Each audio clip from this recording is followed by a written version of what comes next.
ቤተሰብ ሰላም አለይኩም ወራህመቱላሂ ወበረካቱ። ሰላም ጤና ይስጥልኝ። እንዴት አላችሁ ሀባይቦቼ? ሰላም ነው ወይ? በያላችሁበት የዓለም ዳርቻ ሙሉ ሰላማችሁ ብዝት ይበል። አላህ ከክፉ ነገር ይጠብቀን። ዱአ እያደረጋችሁ በዚያው አጋጣሚ እንግዲህ ጾሙም እየደረሰ ነው። በቃ ፏፍሽ እንዲሁም ደግሞ በደንብ እንድንጠብቀውና እንድንቀበለው ማለት ነው። ዱአ እያደረጋችሁ አብረን ወደፊት እንሄዳለን። እንግዲህ ስራው አንድ ብሎ ጀምሯል ማለት ነው። ከኔ ጋር እናንተም ጋር እንደሚጀምር ግልጽ ነው። እንግዲህ አላህ ከስደትና ከመዳን ቤት ነጃ እስከሚለን ድረስ ያው አብዛኞቻችን በአሁኑ ሰዓት እጅግ በጣም ሰልችተናል። ያም የሚሆነው ደግሞ እንግዲህ እንደምታዩት ኑሮ ውድ ነው። እዚህም ሀገር ቢሆን እዛም ሄዶ መፍትሄ ወይም ደግሞ ምንም አይነት ፋይዳ ስለሌለው ብዙዎቻችን የሰለችን እንመስላለን። ነገር ግን ደግሞ ሰልችተን የምናመጣው ነገር ስለሌለ ዱዓ ማድረግና መጠንከር ነው። ሰው ጤና ከሆነ ምንም ችግር የለውም። አላህ ጤናችን ይስጠን። እንግዲህ የታመሙትንም አላህ ያሽራቸው ማለት ነው። ሀባይብ ዱዓ እናደርግላቸው። ጤነኛ መሆን በጣም ትልቅ ሀብት እንዳለው ነው የሚቆጠረው። ኢንዌይስ እንግዲህ ዛሬ ደግሞ የመጣሁት በአዲስ ቪዲዮ ነው። ያው አብረን ፈትፍተን አብረን እየፈተፈትን ማለት ነው። ወደፊት እንሄዳለን። አብራቸውን ቆዩ ማለት ነው። እንግዲህ ጽናት ድራማ ዛሬ ደግሞ ምነው ጽናት ኩርፊያ ብሏታል። እሳ በባለፈው ነው እና አኩርፋ ልትደርስ ነው። እንግዲህ በባለፈው ያው አንድ የቢሮ አንድ የቤት ሲያረጋት ነበረ። እንጥጥ ፍርጥ ሲያረጋትም ነበረ። እንግዲህ ዘመኑ የሴቶችን ማለት ሴቶች የሰው ባል መቀማት ጀምረዋል። እና እንዴት ነው ይሄ ነገር? አስጠልታ ነገር ነው፣ የማይረባ ነገር ነው ብለው ለማስተማር የፈለጉ ወይም ለማስተማር ያቀዱበት ይመስላል። እንዴት ነው የሚያስጠላው? እንዴት ነው የሰው ባል መቀማት የሚደብረው መሆኑን፣ እንዴት እንደሚያስጠላ መሆኑን፣ እንዴትም እንደሚደብር መሆኑን ለማስተማር እና ለማሳየት ይመስለኛል። እንዲሁም ደግሞ ባለትዳሯ የምትፈራበት ምክንያት በቃ ሰው አንዴ ከተዳረ ወይም ደግሞ ካገባ ትዳሩን ወደፊት የመምራት እና እንዴት ነው ከትዳሬ ጋር የሚሄደው ብሎ ማሰብ ሲገባው ማንቀማኝ ወይም ደግሞ ማናማለለብኝ ወይም ወደዚህ ሲባል የትዳር ጊዜን ሳልጠቀምበት ጊዜው ይሄድብኛል ብላ በማሰቧ ሊያስጨንቃት ይገባል የሚል ካራክተር ይመስላል። እንግዲህ ጽናት እየሰራችው ያለችው ነገር እንዲያው በጥቂቱ ማለት ነው። ሌላው ነገር ደግሞ እንግዲህ ጸሐፊዋም እንግዲህ አንቺ እንዳሰብሽው አይደለም እባክሽን ጽናት ብላ ለማጽናናትን ብትሞክርም ነገር ግን ደግሞ እሷ አርፈሽ ስራሽን ስሪ ብላ በጥፊ መልሷን ሰጥታት እንደሄደች ከዚህ በፊት አይተናል። እንግዲህ ዛሬ ደግሞ ቅዱስ መጣ ተብሎ ሽር እንጉት እየተባለ ቅዱስ ቤት ፈሽ እያሉ ነበረ። ነገር ግን በዛ መካከል ጽናትም ያው በኩርፊያዋ ላይ እንዳለች ዛሬ ስቃም አላየናትም። እንግዲህ ስጋቱ በጣም ያጨናነቃት ትመስላለች።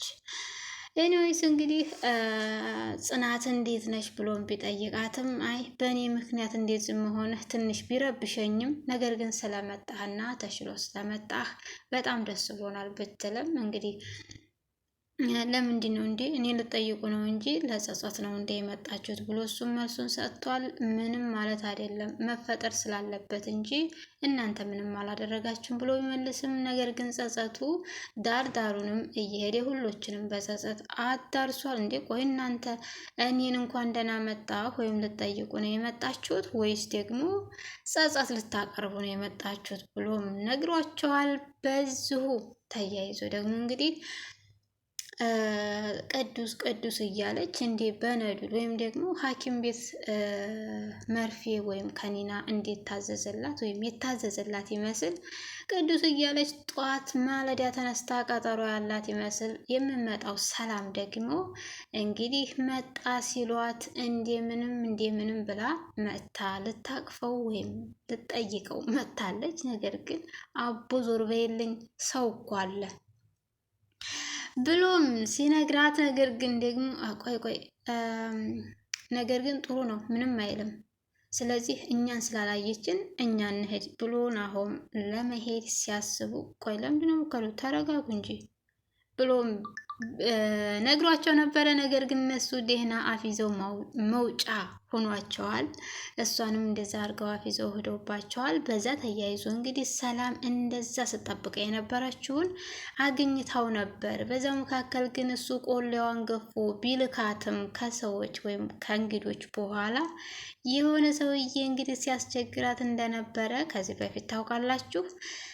በአጋጣሚ እንግዲህ ቆሌዋን ገፎ ሲሰዳት ተስፋ የመቁረጥ ሁኔታ ይዟት ነው መሰለኝ ያንን ሰውዬ ዛሬ እንዳባብላትና እንዳዳብራት ፈቅዳለታለች። ነገር ግን እሱ ጋር ቁማ ወይም ስታወራ ወይም ደግሞ ከእሱ ጋር ሁና ሲያያት ናቲም ይሄን ነገር ለማጣራት ከኋላ ቢከተልም ነገር ግን ደግሞ ይሄን ነገር ለቅዱስ ሄዶ ሲያወራ ወይም ደግሞ ለማውራት ሲሄድ አንድ አጋጣሚ ሆኖ ኒናም ይሄን ነገር አይታለች። ኒናም ለሱ ለመናገር ተስማምተው ሲሄዱ እንዴት ነው አታስተኙም ወይ የታመመ ሰው ብሎም ቢቆጣቸውም እነሱ አልሰሙትም። የቅዱስ ሀሳብ እንግዲህ እንደተለመደው እሱ ከመምከርና ወይም ደግሞ ነገራቶችን በሰከነ መንፈስ ከማየት ውጭ ሌላ ስራ ስለሌለው ይህን ነገር እንደሚነግሩት አውቆ እሱም ተነስቶ ከነሱ በተለየ በጎን ሄዶ ያገኛታል። ከእሷ ጋር የነበረው ሰውዬ ደግሞ እንዲሁም ከቅዱስ ጋር ስትሆን አጋጣሚ ያይና ይህን ሰውዬ ማስወገድ አለብኝ የሚለው ሰውዬ እሱም ደግሞ እርምጃውን ለመውሰድ ያቅዳል ማለት ነው። ይሄን ያደረገው ቅዱስ ደግሞ እንግዲህ ምን ለማስመልከት ነው? በሰዎች ወሬ ትዳርንም ሆነ የትዳር ጓደኛህን ወይም ደግሞ ጓደኛህን በሰዎች ወሬ አትጥላ ወይም አትተዋቸው፣ አትጥመዳቸው ለማለት እና የእነሱን አፍ ለመዝጋት ያሰበ ይመስላል። ቅዱስ ያደረገው ይሄን በማሰብ ይመስለኛል። ቀጣዩ ምን ይሆናል የሚለውን ነገር አብረን ያለን ሀባይቦቼ ላይክ እና ሰብስክራይብ እያደረግን አብረን እንቀጥላለን። መልካም ቆይታ። በሌላ በኩል ደግሞ እንግዲህ የጽናት ሰራተኛ በተደጋጋሚ ትወጣ ነበር። ዛሬ ደግሞ እንደ አጋጣሚ ሆኖ እያጠናች ድንገት አብሯት የሚሄደው ወይም ደግሞ ድንገት አጋጣሚ ላገኘሽ ወይም ደግሞ ላደርስሽ ትምህርት ቤት ልመልስሽ ልቀልስሽ የሚላት ልጅ ታስታውስና ለምንድን ነው እሱን ቆይ የማስታውሰው ለምንድን ነው ውስጥ የማስብለት ብላም ራሷን ስትጠይቅ አርፈሽ እድልሽን ተጠቃሚ ትንሿ አርፈሽ ትምህርትሽን ተማሪ እያለች ራሷን እያጽናናች ባለችበት ጊዜ እንደ አጋጣሚ ሆኖ በር ይቆረቆራል። በሩም ደግሞ የተቆረቆረው የምታስበው ልጅ ነው። እንደ አጋጣሚ ከቤት እነ ጽናትም ወጥተዋል። ነይ እንውጣ ከሌሉ ጥሩ አጋጣሚ ነው ብሎ ይዟት ይሄዳል። ከዛ በፊት ግን እንዳጋጣሚ ሆኖ የእሷን ጓደኛ ከዚህ በፊት እንዳያችሁት ሜሪንዳ ውስጥ የሆነ ነገር አድርጋ ሰጥታት ነበር፣ ጠጥታ ነበረ። ላገኝሽ ብሎ ሲደውላት የትንሿ ጓደኛ ላገኝሽ ብሎ ደውሎላት ነበረ። እንደ አጋጣሚ ሆኖ ያገኛታል። እሱን ለመጠበቅ መንገድ ላይ ሽርንጉድ ቆንጆ ነኝ ወይስ እያለች ስትቆም ስትሄድም ነበረ። ነገር ግን ደግሞ ያገኛታል። በጣም ነው ደስ ያለኝ ስላገኘሁ፣ ለምንድን ነበር የፈለግከኝ ብላ ሰላም ስትለው ሰላም አልፈለገምና ላገኝ ስትለኝ በጣም ደስ ብሎኛል ብሏት ነበረ። ለምን እንደፈለግኩሽ አውቀሽ ነው ደስ ያለሽ ብሎም ሲጠይቃት አይ አላውቅም፣ ግን በጣም ነበር ደስ ያለኝ ላገኝ ስትለኝ ከትንሿ አብልጦ እኔን ላገኝሽ ስትለኝ በጣም ደስ ብሎኛል ያለችው ኢዛና። ነገር ግን እሱ ያገኛት የባለፈውን ትንሿ ላይ ያደረገችውን ነገር ሊያስታውሳትና ቆሌዋን ሊገፋት ነበረ የጠራት። ነገር ግን ለምንድን ነው ደስ ካለሽ ሚሪንዳ ልጋብዝሽና ወይም ሚሪንዳ አንጥቼ እየጠጣን ብናወራ ምን ይመስልሻል ብሎ ሲላት አይ ችግር የለውም ዝም ብለህ አውራኝ ወይም ንገረኝ ስትለው ለምን እንደፈለግኩሽ ብታውቂ ኑሮ እንደዚህ ደስ አይልሽም ነበረ ብሎ እሱም ቆሌዋን መግፈፍ ይጀምራል። አይ አይዞሽ እኔ እኮ እንዴ ትንሿ እንዳደረግሽው አላደርግበትም ብሎ ሲያስታውሳ ስለምን ነው የምታወራው አንተ ብላም ስጠይቀው ምንም ያላደረገች ያልሰማች ያልሰራች ትመስልና ውስጥሽ እኮ በደንብ እያወቀው ነው እንደዚህ የምትይኝ ብሎም ሲላት እሷም ፊቷ ወደ አሁኑ መቀየር ይፈልጋል። ምክንያቱም እሷ የምትፈልገው ከትንሿ ነጥቃ የእሷ ለማድረግ ነበረ። የራሳችን ማድረግ የምንችለው ሰርተን ገንዘብ እንጂ ሰዎችን አይደለም። በዚሁ አጋጣሚ ከዛም በመቀጠል ልጅቷም እያስተማረች ያለችው ቅድም እንዳልነው ሰዎችን ከሰው ላይ ነጥቀን የራሳችን ማድረግ እሱ የቀሽምና የእርኩስነት አስተሳሰብ እንደሆነ ነግሯታል። እሱም ደግሞ እሷም ያው ተነስቶ ጥሏት በዛ አይነት ሁኔታ ላይ ጥሏት ሲሄድ በጣም አልቅሳና እንዴ አልተውሽም ጭራሽ እንዳውም በጣም ነው እማልተውሽ እያለች በጣም ስትናደድም ነበረ። እንዳለችውም አድርገዋለች። ምን አደረገች? ትቆረቁርና በር ጽናት እንዳጋጣሚ ትከፍታለች። ያው ትንሿም ከኢዛና ጋር ስለሄደች ያው ልጋብዝሽ ብሎ ይዟት ሄዷል። ጽናት ትከፍትና ነገር ግን አንድ ነገር ስለ ትንሿ ልልሽ ነበር ያው ጓደኛዋ ስለሆንኩኝ ለሷ በማሰብ ነው ትልና ሁልጊዜ ታዝ ትሄዳለች ግን ክላስ አትገባም ትላ ለጽናት ትነግራታለች ማለት ነው። ጽናት ደግሞ ገባኝ ትልና ያው ከዚህ በፊትም በተደጋጋሚ እየወጣች ስትቆይ ይሄን ነገር ጽናትም በተደጋጋሚ እየሄደች ስለምትወጣ ይሄ ነገር እውነት አድርጋት ልትይዘው ትችላለች። እንግዲህ ቀጣውን እናያለን። ከዛ እንግዲህ አጋጣሚ ሆኖ ያው እነሱም ቤት ቀድመዋት ገብተዋል። አለቃ ተብዬው ኪራ ተነስቶ በር ሲከፍት በተደጋጋሚ ጽናት ጋር እየተቀያየማችሁ ነው፣ እንደዚህ ይሻላል፣ ለምን አርፈሽ አትማሪም እና ስራሽን አሰሪም ብሎ እሱም ለመናገር ይሞክራል። እሷም ደግሞ እንግዲህ ምን አስባ ይሆን ጽናት ሰራተኛዋ ጋር። ነገር ግን በዚህ የተነሳ እንዳታባረሪያት ያው እንድትነግሪያትና እንድትመክሪያት ነው የነገርኩሽትና ጓደኛዋም ይሄን ነገር ሰፖርት አድርጋት ትሄዳለች። ትንሿ ስትመጣ እንግዲህ ምንድን ነው የምትሆነው? እድሉን ተጠቀሚበት ስትል ራሷን ስትመክር የነበረችው ትንሿ ምንድን ነው የምትለው? በሌላ በኩል ደግሞ እንግዲህ ያው ሰኒ ምሩን ስለምትወዳት አጋጣሚ እንግዲህ ከቅዱስ ጥየቃ በኋላ ከናሁም ጋር ወደ ቤት ሄዳለች። እንግዲህ ሰኒ ያው ምሩም ደግሞ ተኝታለች፣ ገና አልተነሳችም። ለምንድን ነው እንዴ? አይበቃም እንዴ ትወናው? የዛ አይነት ትወና እንዴ? በቃሽ ተነሽ እንዴ አው እያላችሁ ኮሜንት ጻፉ ማለት ነው። በተደጋጋሚ እንግዲህ ከዚህ በፊት አይታችሁ ከሆነ ሰኒን እስክሪብቶ ስትላት ያ እንግዲህ የቤት ሰራተኛዋ ቆሎዋን ትገፍና ከዛ መድኃኒት ይሰጣት ነው ምናምን ትልና እሷም ልታስተዋት ሞክራለች። ይህን ነገር ከዚህ በፊት ብላት ነበር፣ አቋርጣለች። ዛሬም ደግሞ ሰኒ ስትመጣ እንግዲህ እስክሪብቶ ነው የጠየቀችው። የመጀመሪያው ጥያቄዋ እስክሪብቶ ነው።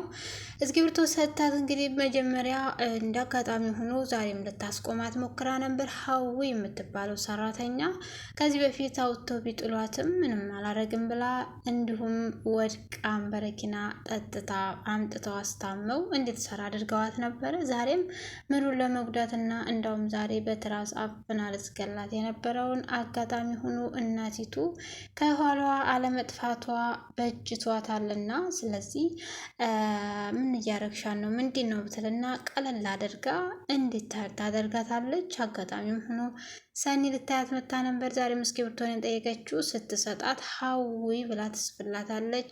ለናሆም ንገረው ስትላት አትናገሪ ነገር ግን አንቺ አስቢበት ትልና መከረኛይቱ ጓደኛ ሰኒ ደግሞ ሀዊ ምን አረገች? ሀዊ ሰራተኛ ናት፣ ምን አገናኘው እያለች መንገድ ለመንገድ እያሰበች እየሄደች ነበር ወደ ቤቷ። አጋጣሚ ሆኖ ደግሞ እንደ አጋጣሚ አንድ ሰው ገፍትሯት ሲገኛት እያየህ አከልም እንዴ?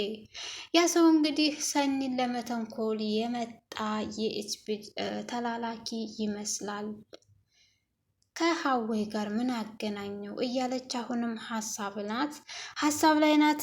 ሰኒም ደግሞ እንግዲህ ቤቷ ስትገባ አንድ ሰው አገኘቼ እያሯሯጠኝ ነው የመጣሁት አላየሁትም ብላ ለጆከር ወይም ደግሞ ለእህቷ አደራ ስትናገር እሱም እንግዲህ ማን ነው የሚለው ነገር አሳስቦት፣ ምክንያቱም አንድ ቀን መታሰሬ አይቀርም ከኔ ጋር ምንም ነገር ባንጀምር የተሻለ ነው ብሏት ነበረ ከዚህ በፊት። ምንድን ነው የሚለውን ነገር ቀጣይ እናየዋለን። ወይ ሰኒ ራሷ እኮ ናት እንደዚህ የምትለው፣ ወይ ሰኒ ትላለች፣ ወይ ሰኒ መከራዋ፣ ወይ ጮኛዎች አይበረክቱላት፣ ወይ ደግሞ ህይወቷ አይስተካከል፣ ወይ ሰኒ። ኤኒዌይስ እንግዲህ ሰኒ ቀጣው ምንድን ነው? ሀወይ ብላ የጻፈችውን ምሩ ምንድን ነው የምታደርገው? ሰኒ መላታጣ ታውቃላችሁ። ከዚህ በፊትም እንግዲህ በተለያየ ነገር አይተናታል። በተለይም ደግሞ በጽናት ጉዳይ እንደ አጋጣሚ በእነሱ ፋይል ታይዛ ታስራ ነበረ። ያንን ነገር እንግዲህ አልናገርም ብላ ብዙውን ጊዜ እንደታሰረች ግልጽ ነው። እንደ አጋጣሚ ሆኖ ጆከርን አንጥቶላት አናቱን ብሎ ሲገለግላት ሰርጉም እኔ ቤት መሆን አለበት፣ እኔ እንዴት ትሆንና ከኔ ቤት ትወጣለች ብላ ከቤቷ እንድትወጣ አድርጋለች። ጽናትን የጓደኝነት ጥግ የሚለውን ነገር የያዘች እና እንግዲህ የጓደኝነትን ጥግ ካራክተር የምትሰራ ሰኒ ነች። በሌላ በኩል ደግሞ እንግዲህ ኒናና ናቲ የቅዱስን እጮኛ የሚያስቸግራትን ሰውዬና የቅዱስ እጮኛ ግንኙነታቸው ምንድን ነው? ለምን እንደዚህ ሆነ? ለምን እሱ ጋር ትገናኛለች የሚለውን ነገር አንዳንድ ነገር ለቅዱስ ለመናገር ቢያስቡም ቅዱስ አልፈቀደላቸውም። እነሱም ደግሞ ነገ ዛሬ እያሉ ነገራቸውን እያተኮተኩ እንግዲህ ትልቅ ለማድረግ ሞክረዋል። ምክንያቱም ሰላምን እና ቅዱስን ለመለያየት፣ ምክንያቱም ከሌላ ሰው ጋር ናት፣ እሷ አትረባህም፣ ጥላ ሄዳለች፣ እንደሄደች ትቅር የሚል አይነት ነገር ነው። ቅዱስ ይሄን ነገር አልፈቀደም። በሚቀጥለው ምን ይፈጠራል የሚለውን ነገር አብረን ያለን ሀባይብ ላይክ እና ሰብስክራይብ እያደረግን አብረን ፈታ እያልን ነው የምንሄደው። መልካም